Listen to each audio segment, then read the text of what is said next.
Dalawang ping na linya. Hindi isa, kundi dalawang ping na linya sa bawat isa sa tatlong pregnancy test na nakahanay sa ibabaw ng munting lababo. Nanlami ang nga kamay ni Isabela Ara Reyes habang tinititigan ang nga iyon. Ang bawat piraso ng plastik na iyon ay parang isang martilyo na pumupupo sa kanyang dibdib, nagpapabaksa sa lahat ng kanyang nga pangarap. Tatlo, hindi lang siya buntis, kundi tatlong buhay ang sabay-sabay na nabubuo sa loob niya. Isang malamig na takot ang gumapang mula sa kanyang batok pababa sa kanyang likuran. Paano? Paano niya sasabihin kay Liam? 5 taon na sila. Oh, may problema sila, lalo na nitong mahuling buwan, pero mahal nila ang isa't isa. O yun ang gusto niyang paniwalaan. Diyos ko, anong gagawin ko? Paulit-ulit na tanong ngang isip niya. Napahawa siya sa kanyang tiyan. Wala pang umbo, patak pa. Ngunit sa loob nito ay may tatlong lihim na naghihintay na mabunyag. Biglang umilaw at nag-vibrate ang kanyang cellphone sa tabi ng lababo. Halos mapatalon siya sa gulat. Nang makita niya ang pangalan sa screen, tila huminto ang kanyang pahinga. Liam, my love. Papunta na ako. May importante akong sasabihin. See you. Isang kislap ng paasa ang sumibol sa gitna ng kanyang takot. Importante? Ito na ba iyon? Ito na ba ang sagot sa kanyang mga dasal? Marahil naramdaman din ni Liam na may nagbago. Marahil ay ito na ang tamang panahon para ayain siyang magpakasal. Ang tatlong problema na ito ay maaring maging tatlong biyaya. Bigla. Ang takot ay napalitan ng isang delikadong paasa. Napangiti siya sa unang pagkakataon sa buong umaga. Itinago niya ang pregnancy test sa ilalim ng kama at dali-daling naayos ng kanilang munting kwarto. Ilang sandali pa, narinig niya ang katok sa pinto. Huminga siya ng malalim, pinakalma ang kumakabog niyang puso, at binuksan ito ng may ngiti. Liam. Pero ang ngiting iyon ay unti-unting naglaho na makita niya ang ekspresyon sa mukha nito.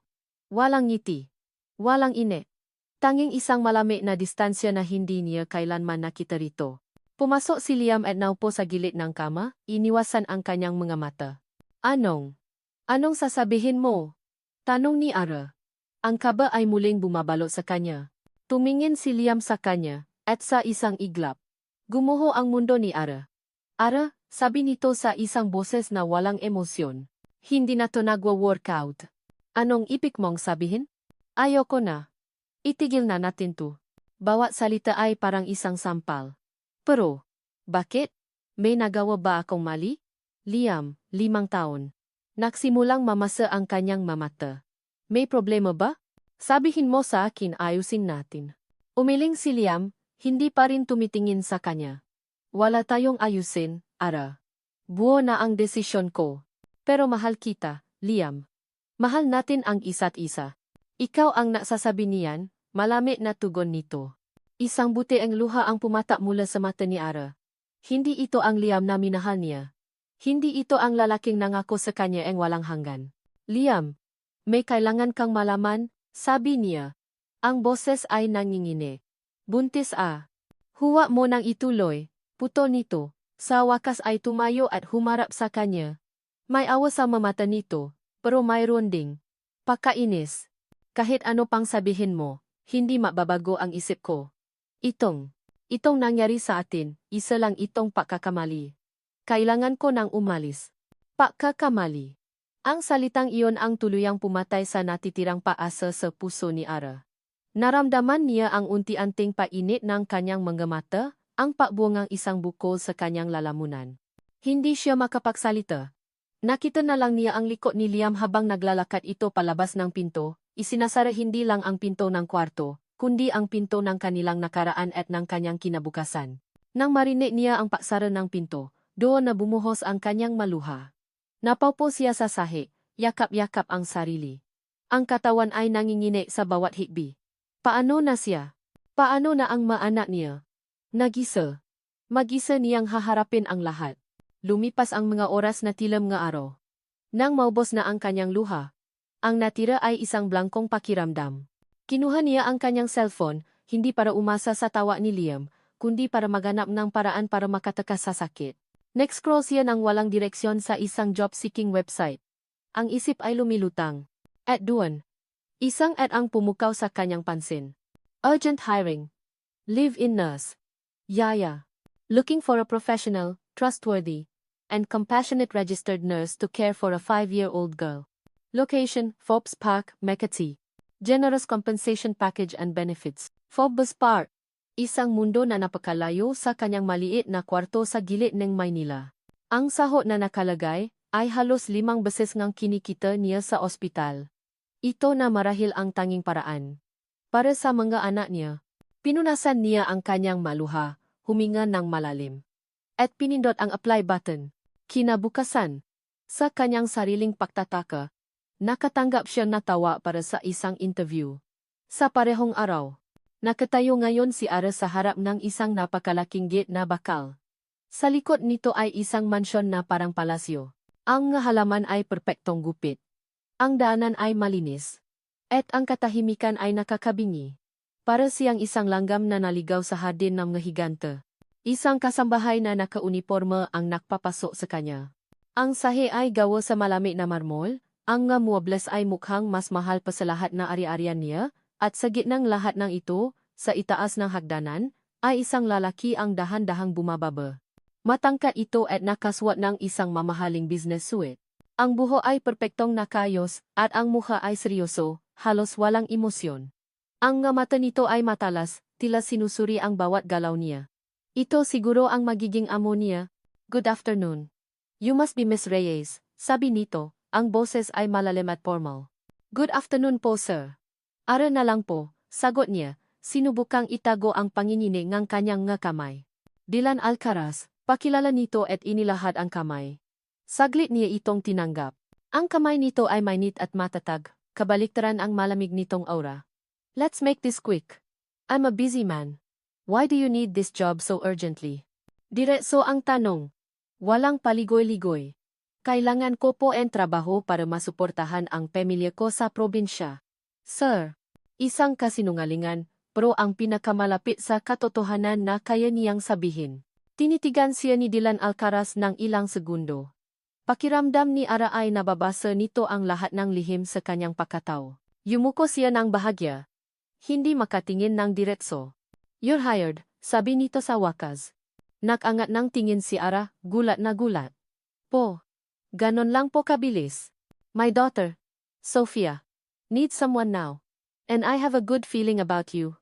Sabi ni Dylan. You can start today. Your room is ready.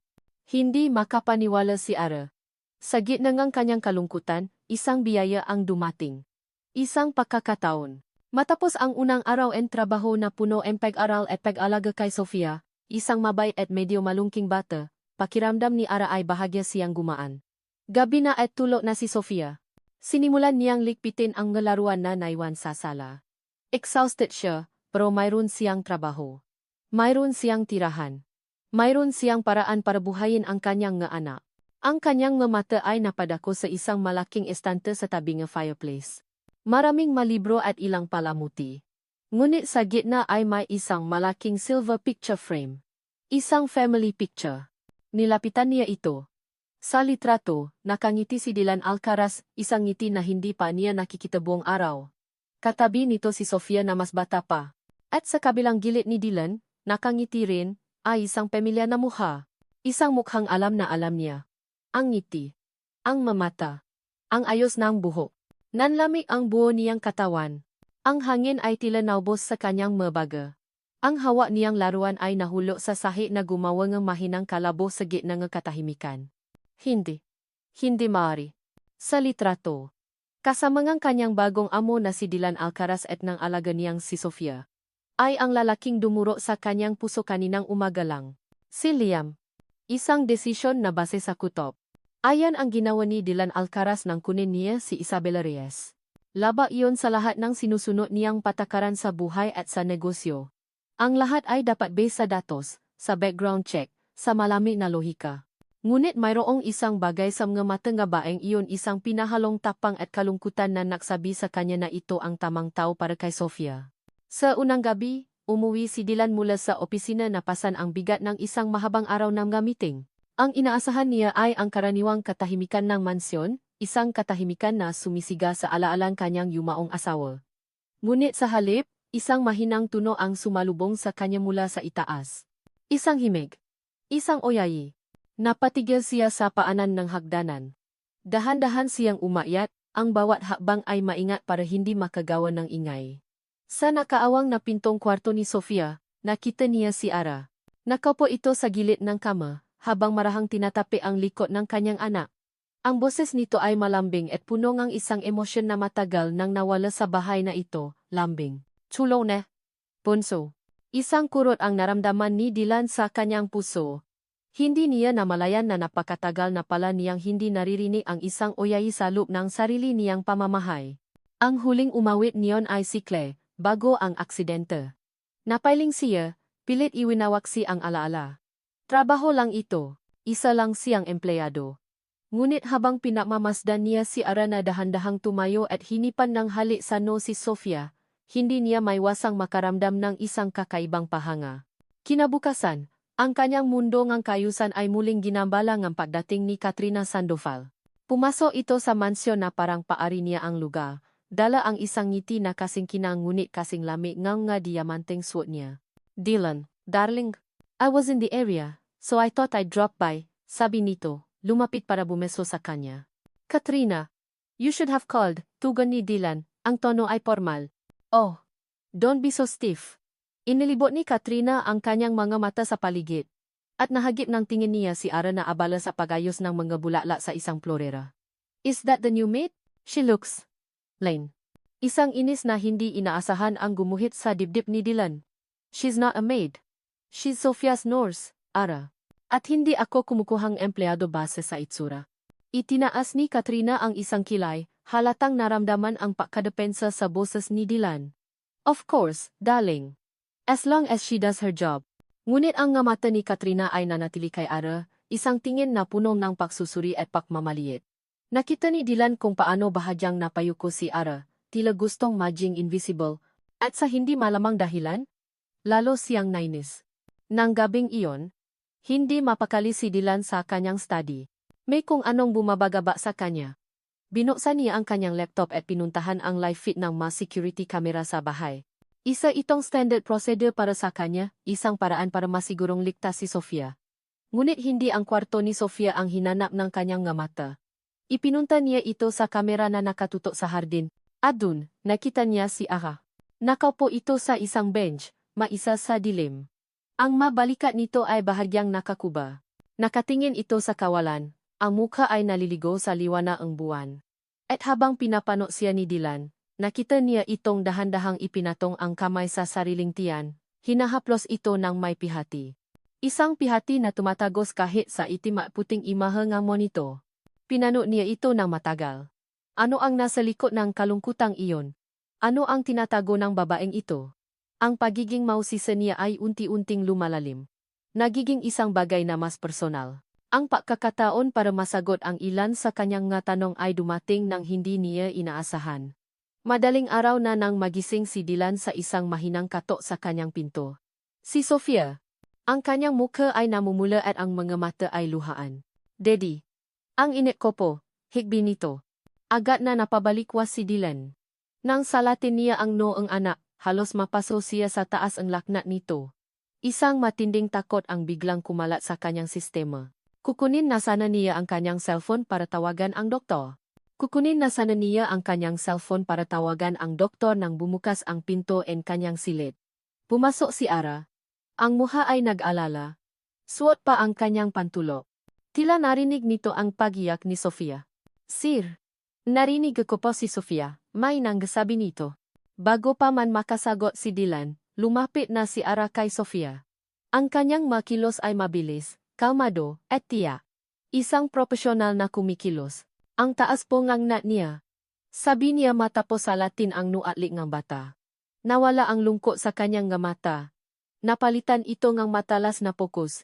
Sir, kumuha po kayo ng maligamgam na tubig at isang maliit na malinis na tuwalya. Agad po. Ang autoridad sa kanyang boses ay hindi mapak-alinlanganan. Walang pak-alinlangan, sumunod si Dylan. Sa isang iglap, siya, ang CEO na sanay mag-utos sa daan-daang empleyado, ay naging isang tagasunod sa sarili niyang bahay. Pagbalik niya, inilubok ni Ara ang tuwalya sa tubig, piniga ito, at maingat na ipinunas sa no, li, at mangga braso ni Sofia. Kailangan po nating pababain ang lagnat niya habang hinihintay natin kung kailangan talaga ng doktor, paliwanag niya. Ang boses ay mahinahon habang patuloy na binubulungan si Sofia nga salitang pampakalma. Pinanot ni Dylan ang bawat galaw ni Ara. Ang kanyang paalala para kay Sofia ay napalitan ng pahanga sa babaeng nasa harap niya. Nakita niya ang dedikasyon, ang kaalaman, at ang isang uringang pagmamahal na hindi nabibiling ang pera. Ang babaeng ito, na ilang oras lang ang nakalipas ay pinapanot niya sa monitor na mukhang pasan ang buong mundo, ay siya ngayong anghel na nag-alaga sa kanyang anak. Matapos ang halos isang oras ng walang tigil na paalaga ni Ara, unti-unting bumaba ang lagnat ni Sofia. Ang pahinga nito ay naging mas maluwag, at sa wakas ay nakatulog ito ng mahimbing. Nakahinga ng maluwag si Dylan. Ang tensyon sa kanyang mga balikat ay nawala. Salamat, Ara, sabi niya. Ang boses ay mas sinsero kaysa sa inaasahan niya. Hindi ko alam ang gagawin ko. Tumingin si Ara sa kanya at ngumiti ng bahagya, isang pagod ngunit totoong ngiti. Trabaho ko po ito. Sir. Magiging maayos din po si Sofia. Tumayo ito para umalis. Bantayan niyo na lang po siya. Dito lang po ako sa labas kung kailangan niyo ako. Tumango si Dylan habang pinapanot siyang lumabas ng kwarto. Naupo siya sa tabi ng kanyang anak. Hinaplos ang buhok nito, ngunit ang isip niya ay nasa babaeng nasa kabilang pinto. Tama ang kutob niya. Higit pa sa tama. Kinaumagahan. Nagising si Dylan na may kakaibang gaan sa pakiramdam. Bumaba siya para mag-almusal. Inaasahang makikita si Ara na naghahanda para sa araw na iyon. Ngunit iba ang sumalubong sa kanya. Ang matagal na nilang kasambahay, si Manang Celia, ay lumapit sa kanya. Ang muha ay puno ng pag-aalala. Sir Dylan, siyara po. Simula nito. Ang boses ay nangingini. Kumunot ang no ni Dylan. Anong nangyari kay Ara? Hindi pa po siya lumalabas ng kwarto niya, sir. Kanina pa po namin kinakatok at tinatawag, pero hindi po sumasagot. Tumingin sa sahig si Manang Celia bago nagpatuloy. Tapos po, may narinig po kaming malakas na kalabog mula sa banyo niya kanina. Isang malamig na kabaang biglang gumapang sa dibdib ni Dylan. Ang imahan ni Ara na malungkot sa hardin, ang pagod sa mukha nito kagabi lahat ay bumalik sa kanya. Hindi na siya naksalita. Mabilis ang kanyang gahakbang, halos takbuhin na niya ang hagdanan pabalik sa itaas. Pagdating niya sa tapat ng pinto ng kwarto ni Ara, kumatok siya ng malakas. Ara, buksan mo ang pinto.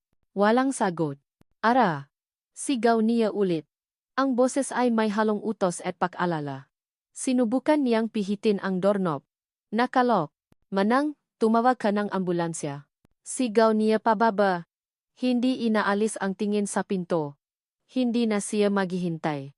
Bawat segundo ay mahalaga. Umatras siya ng ilang hakbang, at buong lakas na sinipa ang pinto malapit sa doorknob. Isang malakas na tunog ng nababasa na kahoy ang umalingaw-ngaw. Sa pangalawang sipa, bumigay ang pinto at bumukas ito ng maluwang. Pumasok si Dylan sa loob. Ang kwarto ay walang tao. Ngunit ang pinto ng banyo ay bahagyang nakawang. Tinulak niya ito. At doon bumaksa ang kanyang puso. Nakahandusay sa malamig na sahig, walang malay. Ay si Ara. Ang unang nagising sa kamalayan ni Ara ay ang amoy. Amoy ng antiseptiko. Pamilya.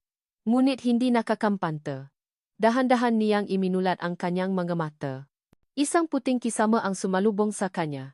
Sunod ay ang mahinang, ritmikong tunog ng isang makina sa tabi niya. Isang ospital.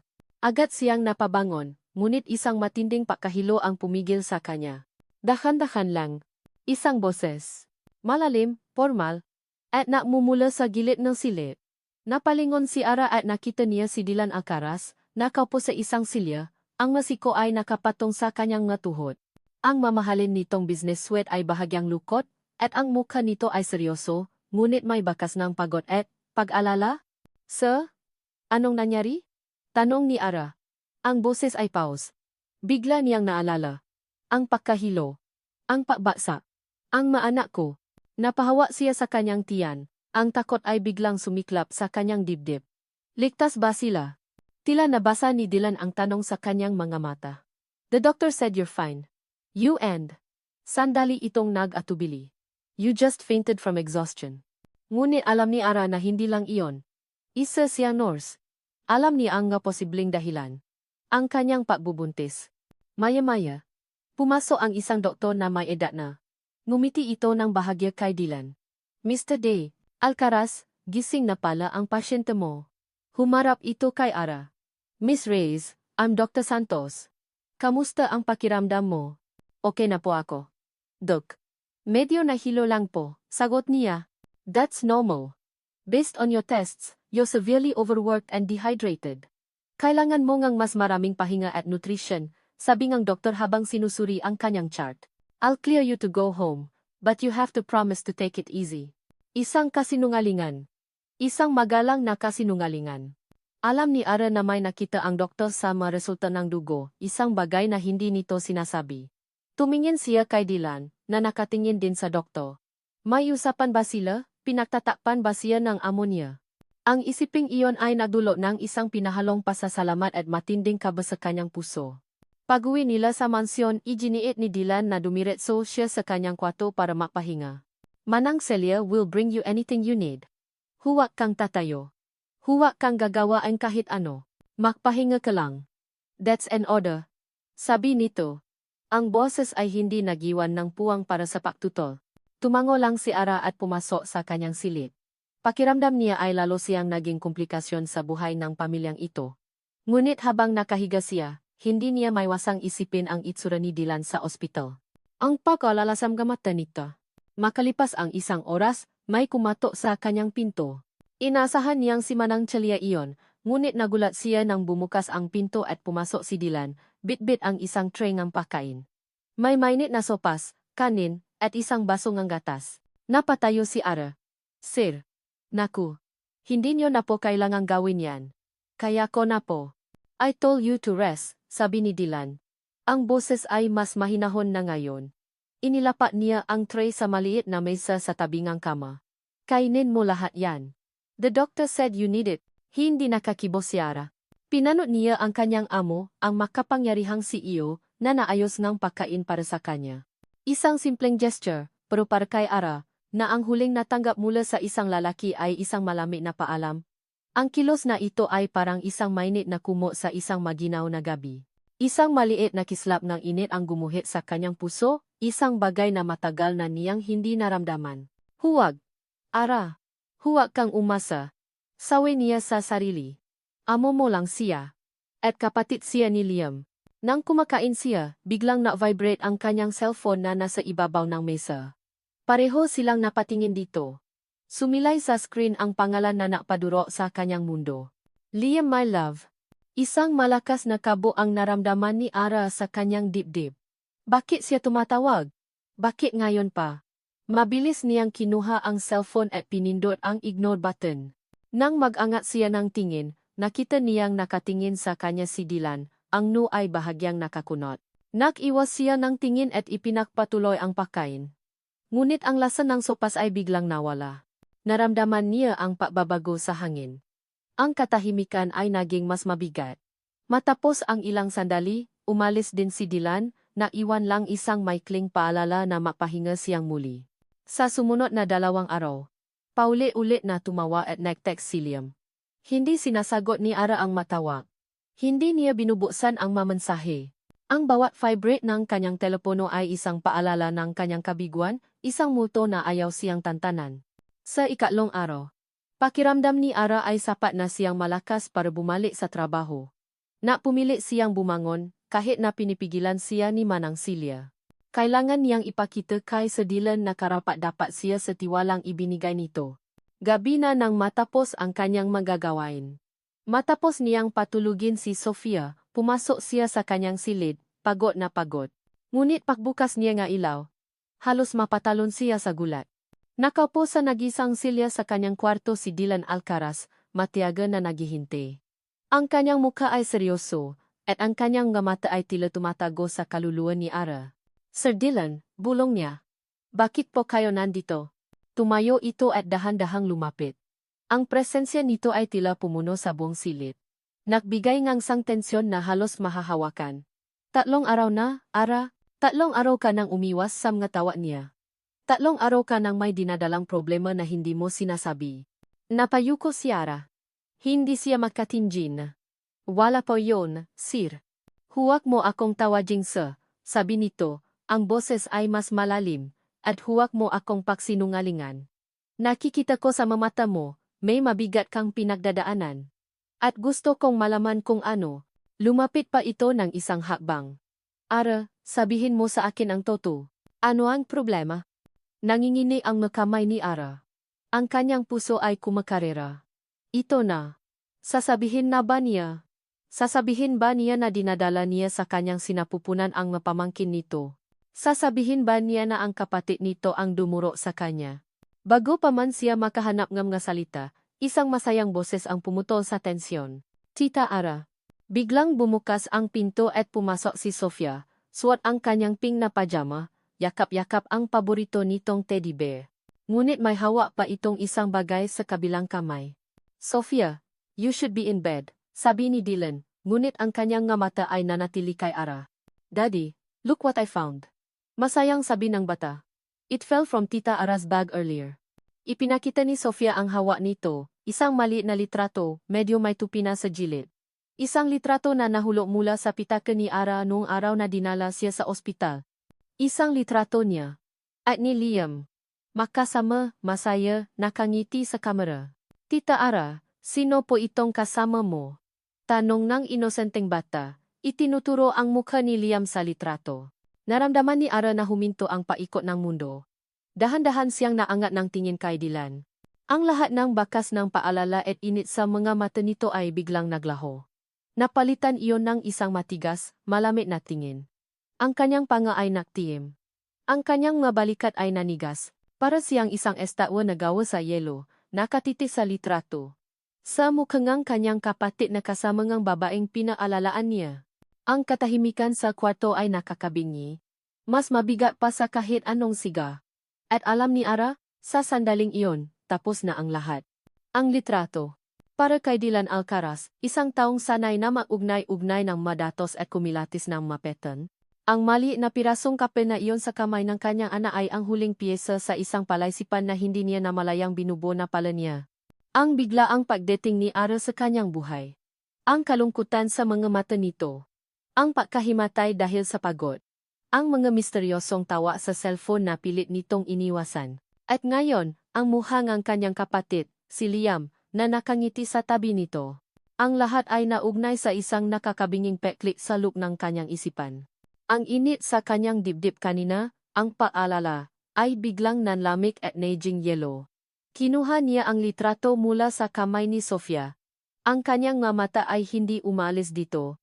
Sofia, anak, sabi niya, ang boses ay kalmado sa isang paraan na nakakatakot.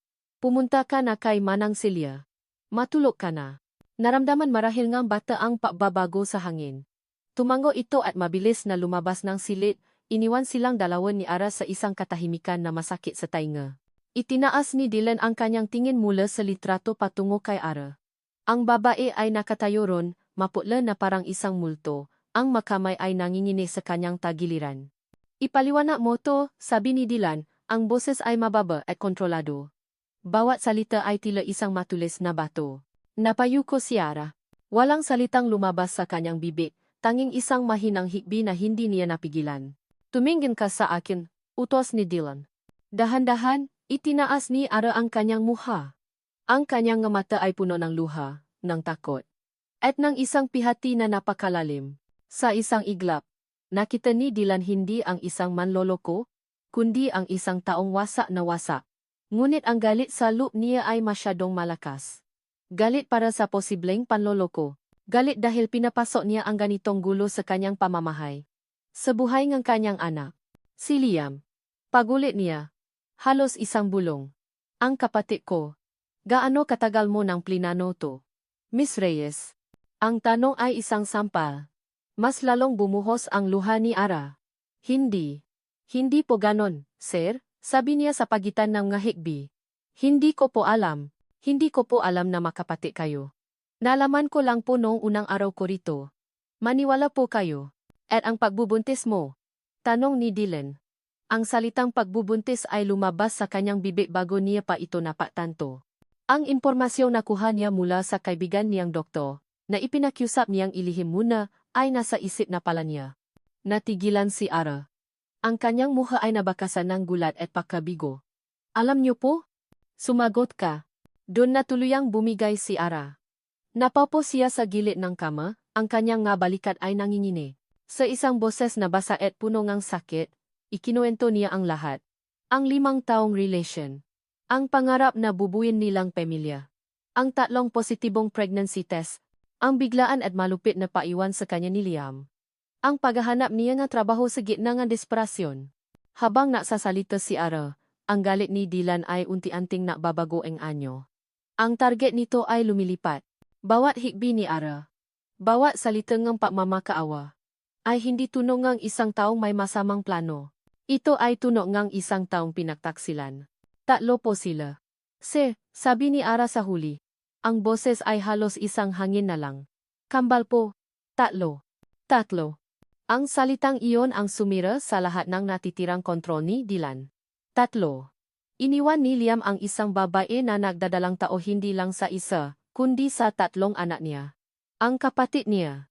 Ang walang kwentang kapatid niya na palagi na lang siyang ang naglilinis ng gakalat. Isang mabangis na galit ang sumabog sa kanyang dibdib, ngunit hindi ito para kay Ara. Walang hiya. Isang malakas na dago ang pinakawalan ni Dylan sa pada na katabi niya.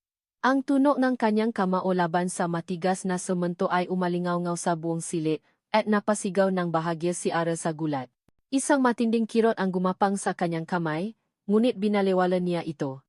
Ang sakit sa loob niya ay mas matindi. Walang hiya ang kapatid ko. Sigaw niya, hindi kay Ara, kundi sa hangin, sa mundo. Humarap siya kay Ara, ang kanyang dibdib ay mabilis na tumataas baba. Ang nga mata ay nag-aalap. Nakita niya ang takot sa mukhang nga babay. At biglang humupa ang kanyang galit, napalitan nga isang bagay na mas malalim, isang bagay na mas mabangis. Proteksyon. Lumuhod siya sa harap ni Ara para maging kapantay nito. Ang kaninang galit sa kanyang mata ay napalitan ng isang matinding determinasyon. Huwag kang umiyak. Sabi niya. Ang boses ay mas mahinahon na ngayon, ngunit mas may bigat. Kinuha niya ang kamay ni Ara.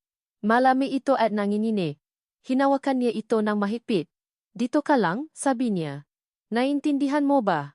Hindi ka alis, hindi kita pababayaan. Tumingala si Ara sa kanya.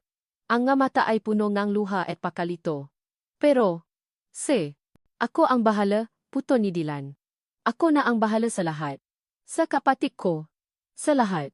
Ang kailangan mo lang gawin ay alagaan ang sarili mo. At sila. Itinuro niya ang tiyan ni Ara.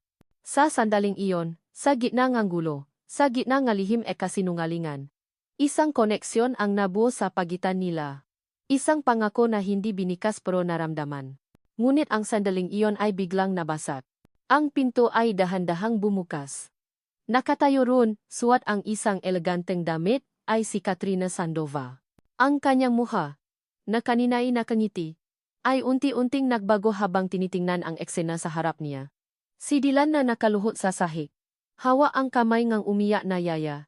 Ang mukha ay ilang pulgada lang ang layo rito.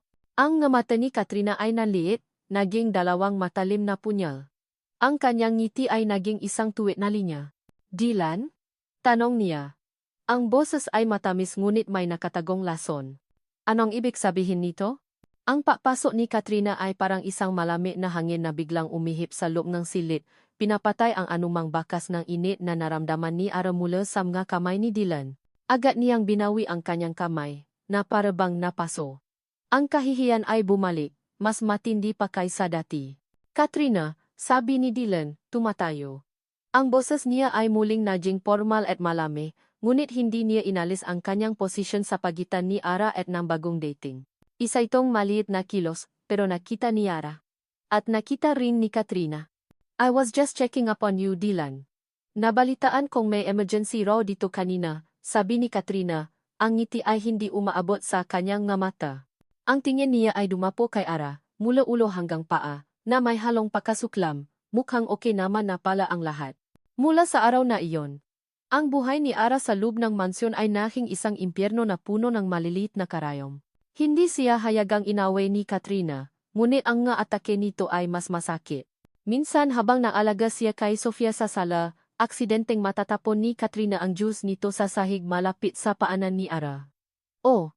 I'm so sorry. Ara, be a dear and wipe that up, will you? Baka madulas pa si Sofia. Sa harap ng ibang kasambahay, magpaparini ito tungkol sa maambisyosang babae na gagawin ang lahat para lang umangat sa buhay. Bawat salita ay tumatama. Ngunit wala siyang magawa kundi yumuko at lunukin ang kanyang pride. Nakikita ni Dylan ang ilan dito. At palagi niya itong pinatatanggol. Ngunit mas madalas ay nasa opisina ito, at si Ara ay naiwang mag-isa para harapin ang banayad na kalupitan ni Katrina. Ang tanging napapatata sa kanya ay ang pag-alaga kay Sofia at ang tatlong buhay na patuloy na lumalaki sa loob niya. Ang katahimikan, gaano man kapagka, ay tuluyang nabasag isang Sabado ngang hapon. Naglalaro sila ni Sofia sa sala ng isang kaguluhan ang marinig nila mula sa labas. May mga sigawan. Maya-maya, bumukas ng malakas ang pinto. Si Liam. Ang buhok niya ay magulo, ang damit ay lukot, at ang mga mata ay namumula. Tila ilang araw na itong hindi natutulog. Ang tingin niya ay diretso, desperado, at nakatuon sa isang tao lang. Ara. Naramdaman ni Ara na nanigas ang buo niyang katawan. Ang lahat ng sakit, ang lahat ng pait, ay bumalik na parang isang alon. Niyakap niya si Sofia, na tila gustong protektahan ang bata mula sa kaguluhan. Ara, mag-usap tayo. Please. Sabi ni Liam. Hahakbang sana palapit. Wala kang karapatang pumasok dito. Ang boses ni Dylan ay parang kulo. Bigla itong lumitaw mula sa kanyang study. Ang katawan ay isang pader sa pagitan ni Liam at ni Ara.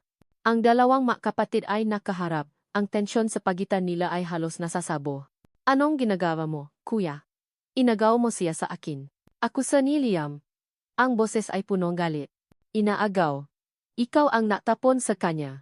Sagot ni Dylan. Ang galit niya ay mas malamig ngunit mas nakamamatay. Iniwan mo siyang buntis. 3. Alam mo ba yon? Ha? Liam. 3 buhay ang tinalikuran mo. Ang salita ay parang bombang sumabo sa gitna ng sala.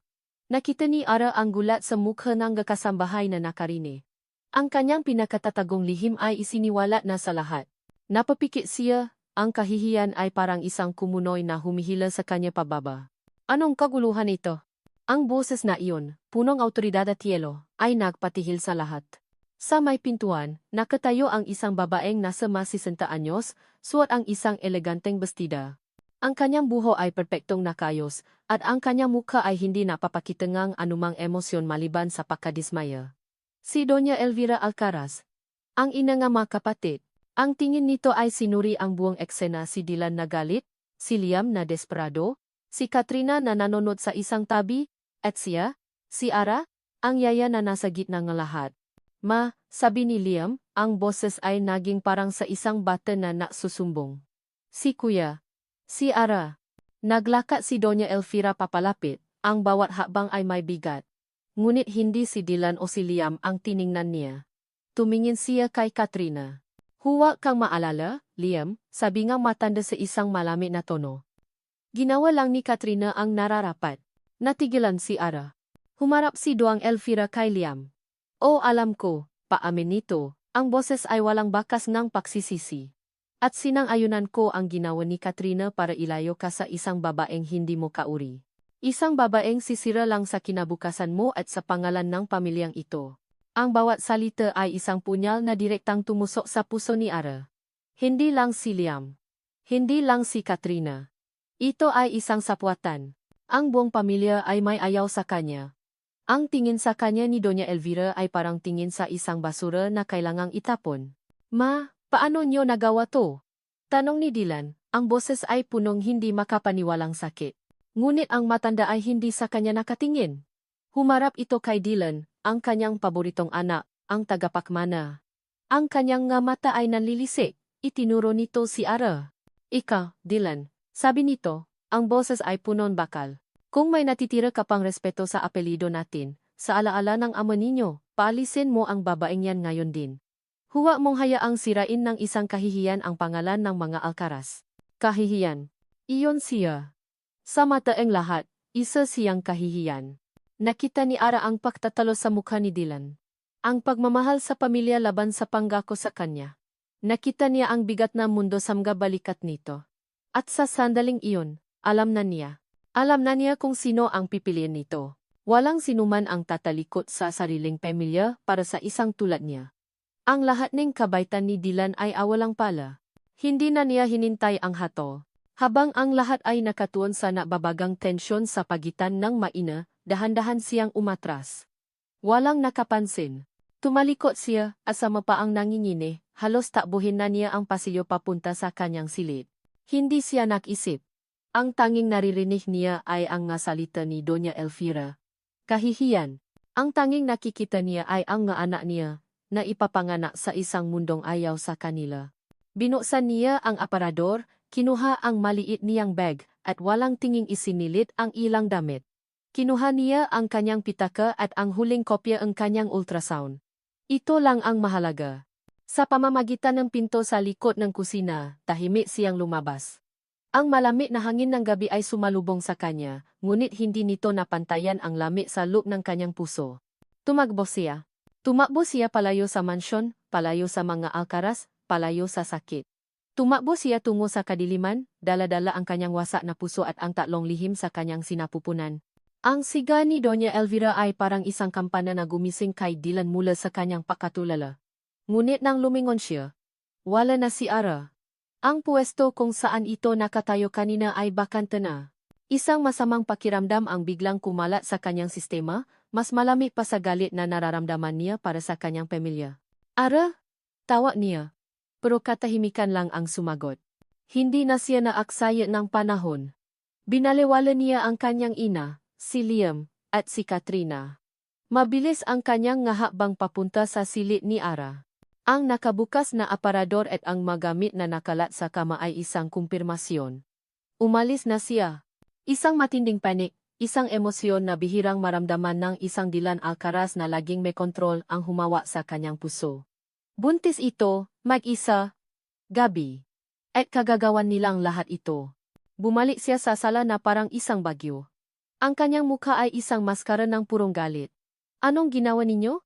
Sabi niya sa isang boses na halos hindi na niya makilala. Dylan, anak, ito ang tamo simula ng kanyang ina. Tama? Putol niya. Ang tawa niya ay walang saya. Sinira ninyo ang lahat, ma. Hindi si Ara. Hindi isang babaeng walang ginawa kundi magmahal at magsakripisyo. Tayo. Tayo ang kahihiyan dito. Humarap siya kay Liam na nakatulala pa rin. At ikaw? Sabi ni Dylan, tinuturo ang kapatid. Kung may natitira ka pang kahit katiting na pagkalalaki diyan sa katawan mo, tulungan mo akong hanapin siya. Ang nga salitang iyon, ang katotohanan sa likod nito, ay tila gumising kay Liam mula sa kanyang pagiging duwa. Isang pagsisisi na matagal nang nakatago ang biglang lumabas sa kanyang mata. Kuya. Toto. Si Katrina. Siya ang may pakanan ng lahat. Kinuha ni Liam ang kanyang cellphone, nanginginig ang makamay, at ipinakita ang isang thread ng memensahe. Mga mensahe mula kay Katrina, puno nga kasinungalingan mga edited na litrato na nakpapakitang may ibang lalaki si Ara, mga pananakot na sisirain ni Ara ang pamilya nila. Ito ang ebidensya, ang lason na dahan-dahang ipinainom sa kanya hanggang sa maniwala siya. Tiningnan ni Dylan si Katrina. Ang babae ay namumutla, ang kanyang postura ay nawalan ng kumpiyansa. Nahuli na siya. Ngunit walang panahon si Dylan para dito. Ang mahalaga ay si Ara. Ikinakansela ko ang anumang business deal sa pamilya ninyo, Katrina. Umalis ka na bago pa kita may pakulong, malamig na sabi ni Dylan. Pagkatapos ay tumingin siya sa kanyang ina. At kayo, ma, paisipan ninyong mabuti ang ginawa ninyo. Tumalikot siya at iniwan silang lahat doon, sa gitna ng guhong ang kanilang nga kasinungalingan. Kinuha ni Dylan ang kanyang cellphone at tinawagan ang hepong kanyang security team. I need you to find someone. Her name is Isabella Reyes. I mobilize mo ang lahat. Check all bus terminals. All taxi stands. All possible routes out of Manila. Now, nagsimula ang isang despradong paghahanap. Ang bawat minuto na lumilipas ay parang isang karayom na tumutusok sa kanyang dibdib. Nasaan siya? Ligtas ba siya? Paano kung may mangyaring masama sa kanya at sa mga bata? Ang magasalitang ako ang bahala ay paulit-ulit na umalingaw sa kanyang isipan, isang sirang pangako. Lumipas ang 1 oras. 2 oras. Bawat tawa na walang resulta ay napapabigat sa kanyang puso. Hanggang sa wakas, isang tawa ang pumasok. Sir, may lit kami. May isang taxi driver na nagsabing nagatit siya ang isang babaeng buntis na umiyak sa Cubao Bus Terminal. Tumutukma po sa description. Cubao. Hindi na nag-isip si Dylan. Kinuha niya ang susi ng kanyang sasakyan at lumabas. Minaneho niya ang kotse na parang isang balih. Ang mailaw ngang siyudad ay nagiging isang blow lamang sa kanyang paningin. Ang tanging malinaw sa isip niya ay ang mukha ni Ara, ang nga mata nitong puno ng luha. Pagdating niya sa terminal, ang lugar ay isang magulong dagat ng mataw. Nakmamadali, naksisigawan, nakabang. Bumabas siya ng sasakyan at tumakbo papasok. Ang kanyang nga mata ay desperadong hinahanap ang isang pamilya na figura. Binaybay niya ang bawat platform. Tiningnan ang bawat bus. Ang paasa ay unti-unti nang nawawala. Napapalitan ng takot. Baka huli na siya. Baka nakaalis na. At doon, sa dulong isang platform para sa mga bus na papuntang Bicho, nakita niya ito. Nakatayo si Ara sa pila, hawa ang isang maliit na bag, ang kanyang likod ay nakatalikot sa kanya. Ang kanyang balikat ay nakakuba, isang imahang lubos na kalungkutan. Papasok na siya sa bus. Ara. Ang sigaw ni Dylan ay narinig sa gitna ingay ng terminal. Lumingon si Ara. Nang matama ang kanilang mga mata, nakita ni Dylan ang gulat, ang sakit, at ang paaalinlangan sa mukha nito. Huminto ito sa pag-abang. Tinawid ni Dylan ang distansya sa pagitan nila, hindi alintana ang taong kanyang nababangga. Huminto siya sa harap nito. Hinihingal, hindi dahil sa paktakbo, kundi dahil sa takot na mawala ito. Huwag kang umalis, sabi niya, ang boses ay basap. Umiling si Ara. Ang ngaluha ay muling namumo sa kanyang nga mata. Hindi ako bagay diyan, Dylan. Narinig mo ang ina mo. Isa lang akong kahihiyan. Hindi, maring sabi ni Dylan, hinawakan ang braso nito para pigilan itong tumalikod. Huwag kang maniwala sa kanila. Maniwala ka sa akin. Tinitigan niya ito ng diretso sa mamata, ibinubuhos ang lahat ng damdamin na matagal na niyang itinatago. Mahal kita, Ara. Naririnig mo ba ako? Mahal na mahal kita. Natigilan si Ara. Ang kanyang ngalabi ay bahagyang nakaawang. Hindi ko alam kung kailan nagsimula, papatuloy ni Dylan, ang boses ay mas desperado, pero alam kong tututo. Hayaan mong ako na ang mag-alaga sa iyo. Sa inyo. Ang ingay nga makinang bus ay umugong. Isang paalala na kailangan ng umalis. Ang konduktor ay sumisigaw ng last call. Tumingin si Ara kay Dylan, ang kanyang puso ay nagtatalo sa pagitan ng paasa na inaalo nito at ng sakit ng nakaraan. Pero paano? Bulong niya, ang boses ay nanginginig. Paano ang pamilya mo? Hinawakan ni Dylan ang kanyang mukha. Ang kanyang nga hinalaki ay marahang pinupunasan ang ngaluha nito. Ang pamilya ko ay kung nasaan ka. Please, Ara. Bigyan mo ako ng pakakataon. Bigyan mo kami ng pakakataon. Ang pinto ng bus ay nagsimula ng isara. Ang desisyon ay kailangan ng gawin. Dito. Ngayon. Ang ingay ng bus terminal ay biglang nawala. Ang tanging naririnig ni Ara ay ang kabog ng sarili niyang puso at ang masalitang binitiwan ni Dylan. Ang pamilya ko ay kung nasaan ka. Tumingin siya sa mga mata ni Dylan. Wala na ang malamig na si iyo, wala na ang kapatid ni Liam. Ang nakikita niya ay isang lalaking buong pusong nakmamakaawa, isang lalaking handang talikuran ang lahat para sa kanya. At sa kauna-unahang pagkakataon sa napakatagal na panahon, pinili ni Ara na maniwala. Tumango siya. Isang maliit na paggalaw. Ngunit para kay Dylan, ito ay ang buong mundo. Isang ngiti. Isang totoong ngiti na puno ang ginhawa. Ang sumilay sa labi ni Dylan. Hindi na niya binitiwan ang kamay ni Ara. Magkahawa kamay silang tumalikot mula sa bus na paalis, palayo sa nakaraan, at sabay na naglakad patungo sa isang bagong simula. Makalipas ang 6 na buwan. Ang sterile na puting silid ng ospital ay napuno ng pinakamatamis na tunog sa mundo. Ang iyak na magabagong silang nasanggo. Si Ara ay nakahiga sa kama, pagod ngunit masaya. Sa kanyang kaliwang braso ay natutulo ang isang maliit na anghel na nakabalot sa pink na kumot. Sa kanyang kanan ay isa pang anghel, nakabalot naman sa asul. At sa isang basinet sa tabing ng kama, ang ikatlong biyaya ay mahimbing na natutulo, nakabalot sa dila. 2 babae, isang lalaki. Ang kanyang 3 himala. Nakaupo sa silya sa tabi niya si Dylan, karga-karga ang isa sa makasanggol na babae na may kahanga-hangang ingat. Ang kanyang muha, na dati laging seryoso, ay puno ngayon ng isang lambot at pagmamahal na hindi kailanman inakala ni Ara na makikita niya. May mapangalan na ba sila? Mahinang tanong ni Dylan. Ngumiti si Ara. Ang lalaki. Gusto kong pangalanan siyang David. At ang dalawang prinsesa. Sina Hope at Faith. David. Hope. Faith. Pananampalataya at pag-asa. Ang mabagay na ibinalik ni Dylan sa buhay niya. Magagandang pangalan, sabi ni Dylan. Ang mga mata ay nangingilit sa luhangang kaligayahan. Isang mahinang kato ang narinig nila sa pinto. Pumasok si Sofia, kasama si Manang Celia. Ang ngamatang bata ay nanlalaki sa pakamangha habang nakatingin sa tatlong maliliit na sanggol. Daddy. Tita Ara. Sila na po ba yung nga kapatid ko? Tanong nito, puno ang excitement. O anak, sabi ni Dylan. Halika, kilalanin mo sila. Dahan-dahang lumapit si Sofia. Ang kanyang maliliit na daliri ay marahang hinawakan ang kamay ng sanggol na karga ni Ara. Sa sandaling iyon, sa loob ng simpleng silid na iyon, isang bagong pamilya ang nabuo. Isang pamilyang hindi itinali ang dugo, kundi ang pagmamahal, pagpapatawad, at pangalawang pagkakataon. Kinabukasan, may isa pang bisitang dumating. Si Liam. Nakatayo lang ito sa may pinto, nag-alangan. Mas payat ito. Ngunit ang dating magulong itsura ay napalitan ng isang tahimik na kapanatagan. Pwede ba akong pumasok? Tanong nito. Nakatinginan si Ara at Dylan. Tumango si Ara. Lumapit si Liam, hindi tumitingin sa masanggol, kundi kay Ara.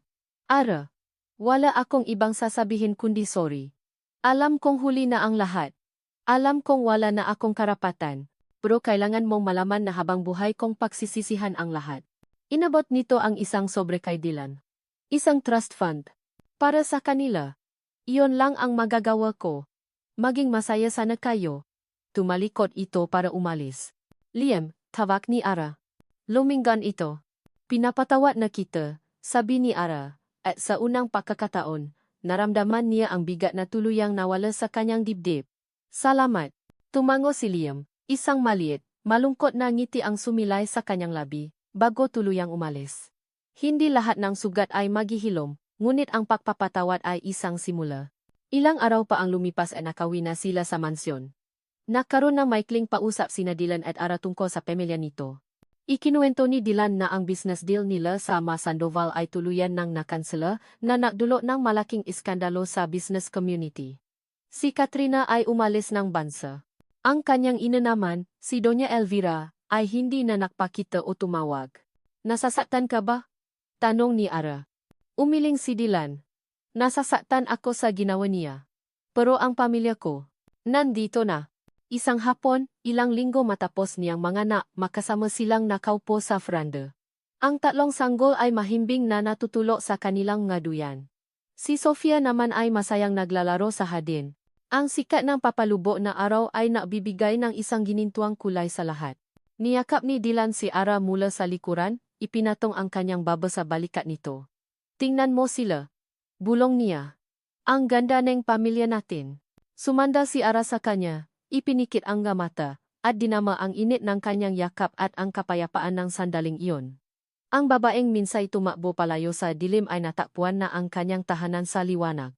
Ang lahat ng sakit, lahat ng luha, ay may dahilan. Dinala siya ng maito dito. Sa sandaling ito, sa mabisit ng lalaking nagturo sa kanya kung paano muling umibig at maniwala. Ito na ang pamilya ko ngayon, sabi ni Dylan, ang boses ay puno ng pagmamahal. Kayo. At sa paglubog ng araw, isang ngiti na puno ng pasasalamat, pag-asa, at walang hanggang pag-ibig ang namutawi sa mga labi ni Ara. Ito na ang kanilang bagong simula. At dito nagtatapos ang makulay na kuwento ng pag-ibig, sakripisyo, at pag-asa ni Ara at Dylan. Mula sa kaibuturan ng aking puso, maraming salamat sa inyong walang sawang pagsubaybay sa bawat kabanata, sa bawat pagpata ng luha ni Ara, at sa bawat tibok ng puso ni Dylan. Ang pagsulat ng kwentong ito ay isang paglalakbay din para sa akin, isang paglalakbay sa mundo ng nga pangarap na nawasa at mga pusong muling nabuo. Nais kong lumikha ng isang salaysay na hindi lamang magpapakilig, kundi makiwan din ng aral at inspirasyon. Dahil sa tunay na buhay, ang pag-ibig ay hindi laging perfect. Ito'y punong nga pagsubok, mga lihim, at mga pagkakamali. Ngunit ipinakita ni na Ara at Dylan na ang tunay na pagmamahal ay may kakayahang mapatawad, magilom, at bumuo ang isang mas matata na pundasyon mula sa maguho na karaan. Ito ay isang paalala na sa kabila ng pinakamatinding sakit, laging may puwang para sa paasa at para sa isang bagong simula. Ngayon, nais ko namang marinig ang inyong salobin. Ano ang pinakapaborito ninyong eksena? Anong aral ang inyong napulot? Huwag kayong mag-atubiling i-share ang inyong nga komento sa ibaba. Muli, ang aking taos-pusong pasasalamat. Hanggang sa ating susunod na kwento.